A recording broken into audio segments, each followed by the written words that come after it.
Good morning. मैं आनंद कुमार भगत आप लोगों को कोर्स 2 का यूनिट 2 के एक टॉपिक फंडामेंटल ड्यूटीज यानी मौलिक कर्तव्य के बारे में कुछ जानकारी दूंगा। मौलिक कर्तव्यों को देशभक्ति की भावना को बढ़ावा देने के लिए और राष्ट्रीय एकता को बनाए रखने के लिए भारत के नागरिकों को प्रभावित किया गया है, परंतु ये मौलिक कर्तव्य एक संविधान का उपेक्षित भाग है, लेकिन इसके साथ ही साथ ये काफ़ी मूल्यवान भी है। जब 1950 में मूल संविधान बना हुआ था, उस दौरान इस संविधान में मौलिक कर्तव्य का उल्लेख नहीं किया गया था, परंतु 42वां संशोधन करने के बाद में 1976 में इसमें स्वयं से समिति की अनुशंसा पर इसे संविधान में जोड़ा गया, जो संविधान के भाग 4 में और आर्टिकल 51 के ए में इसमें इसे सम्मिलित किया गया, जो 3 जनवरी 1977 से प्रभावित हुआ और इसे यूएसएसआर के संविधान से लिया गया था। मूल कर्तव्यों की संख्या मूलतया 10 है, परंतु 2002 में 86 संविधान संशोधन करने के बाद में इसे जोड़कर पुनः 11 कर दिया गया है।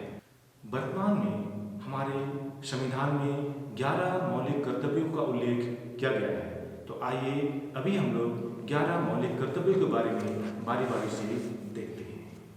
हमारा पहला मौलिक कर्तव्य यह है, प्रत्येक नागरिक का यह कर्तव्य होगा कि वह संविधान के पालन करे और उसके आदर्शों, संस्थाओं, राष्ट्रध्वज और राष्ट्रगान का आदर करे।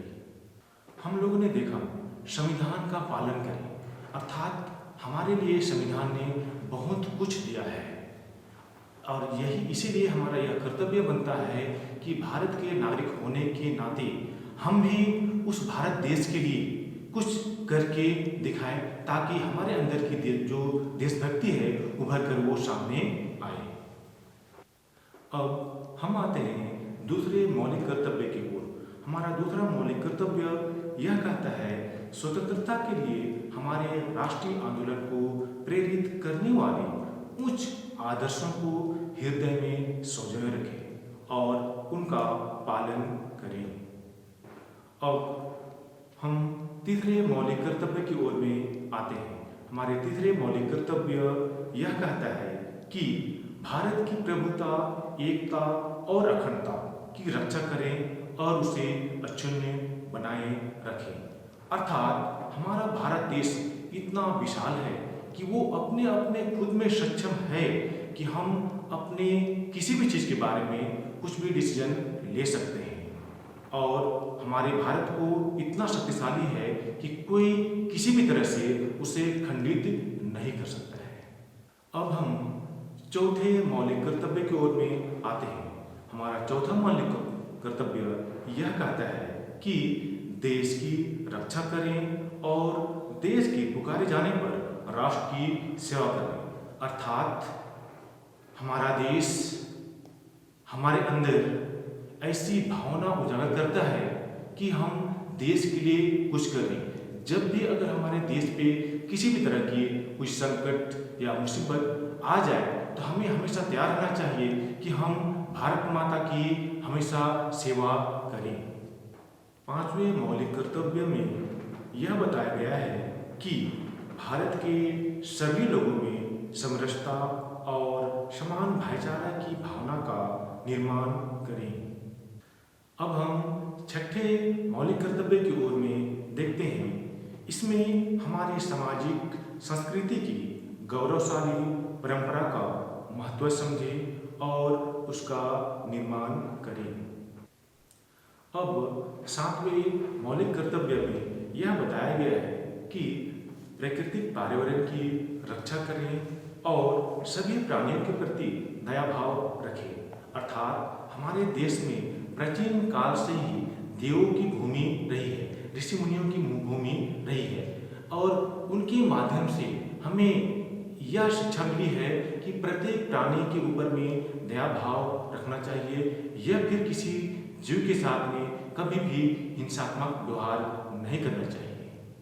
अब 8वें मौलिक कर्तव्य में यह बताया गया है कि वैज्ञानिक दृष्टिकोण, मानवतावाद तथा ज्ञानार्जन का विकास करें।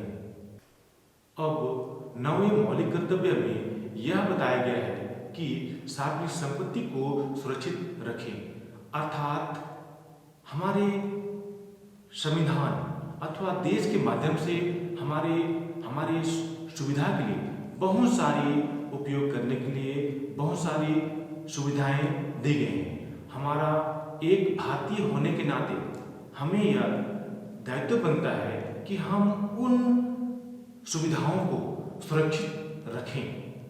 10वें मौलिक कर्तव्य में यह बताया गया है कि व्यक्तिगत एवं सामूहिक गतिविधियों के सभी क्षेत्रों में उत्कर्ष की ओर बढ़ने का सतत प्रयास करें।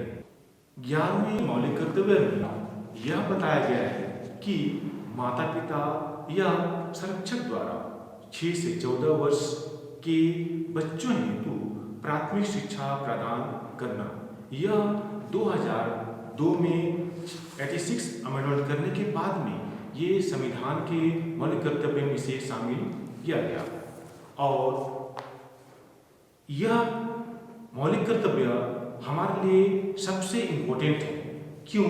क्योंकि बच्चा जब जन्म लेता है तो सबसे पहले उनका संस्कारी विद्यालय परिवार होता है।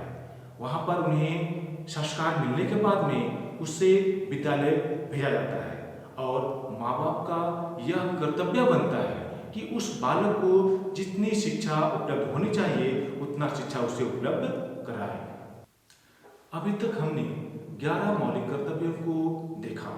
मौलिक कर्तव्य का पालन करना हमारे लिए बहुत ही आवश्यक है, क्योंकि यह हमारे अंदर एक देशभक्ति की भावना को जागृत करता है और हम इन मौलिक कर्तव्यों का पालन करके ही अपने देश की सेवा कर सकते हैं। अगर इसमें किसी तरह की कोई डाउट्स हो तो कमेंट सेक्शन में हमें सूचित करें। धन्यवाद।